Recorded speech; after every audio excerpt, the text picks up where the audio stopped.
لو ولادك مش بيحبوا العيش ودايما تلاقيه مرمي في اللانش بوكس أو يرجعلك بيه من المدرسة، تعالي النهاردة نعمل لهم عيش مش بس هيحبوه، ده هيقعدوا يطلبوه منك كل يوم. فينو شكله خطير، طري وهش وبيعيش لفترة طويلة من غير ما ينشف، وكمان المفاجأة بيتعمل من غير فرن، والله من غير فرن، وهيبقى تحفة في الرحلات اللانش بوكس أو حتى للفطار والعشاء، وكمان اقتصادي جدا ومكوناته كلها بسيطة من البيت ومش هنحتاج نشتري له حاجة مخصوص.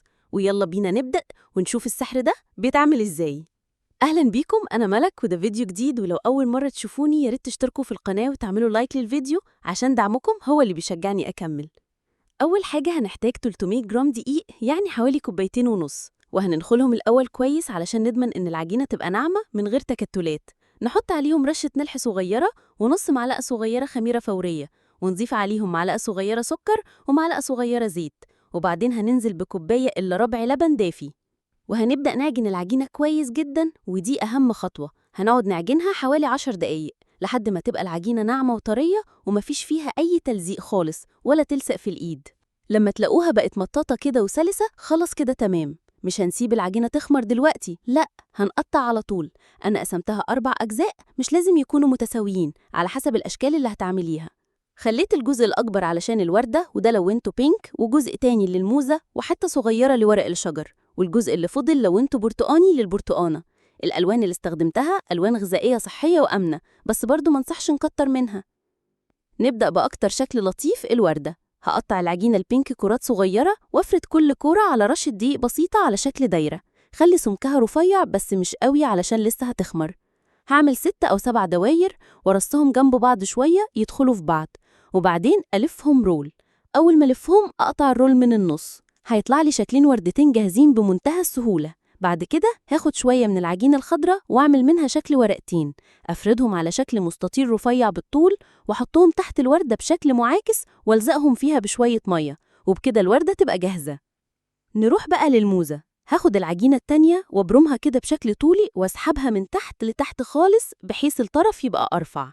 اجيب سكينة واعمل فيها خطوط بسيطة كأنها حروف الموزة، ولما هتخمر بعدين الحروف دي هتقل شوية وهتديني شكل قشرة الموزة بالظبط.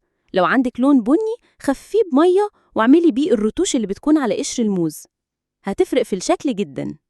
نروح للفراولة.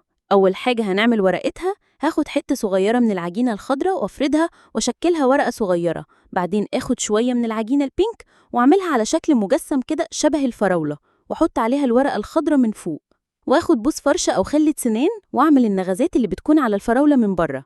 خلصنا كل الأشكال، تمام. هنجيب ورق زبدة ونحط عليه كل قطعة ونرصهم في حلة أو صينية بحيث نسيب مسافة ما بينهم، ونغطيهم كويس ونسيبهم يخمروا. لما تلاقي حجمهم تضاعف كده بقوا جاهزين للتسوية. نيجي بقى لمرحلة التسوية. هنجيب مصفى مخرمة ونحطها فوق حلة فيها مية مغلية ورصي فيها الأشكال وغطيها بغطا الحلة كويس، ونسيبهم على حمام البخار حوالي ربع ساعة أو 17 دقيقة. أهم حاجة ما نفتحش الغطا خالص قبل ما الوقت يخلص علشان العجينة ما تتهبطش. ولما نخلص نسحبهم ونسيبهم يبردوا تماما قبل ما نلمسهم، علشان لو اتلمسوا وهم سخنين هيكشوا ومش هيطلعوا مظبوطين. وبس كده، النتيجة تحفة، شكلهم يفتح النفس وطعمهم كمان خطير، طريين وهشين وهيفضلوا فريش لأيام. تقدري تحشيهم حادق أو حلو براحتك. الفينو ده مش بس ولادك هيحبوه، ده هيطلبوه منك كل يوم.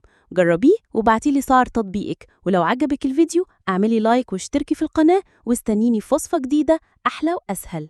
باي باي.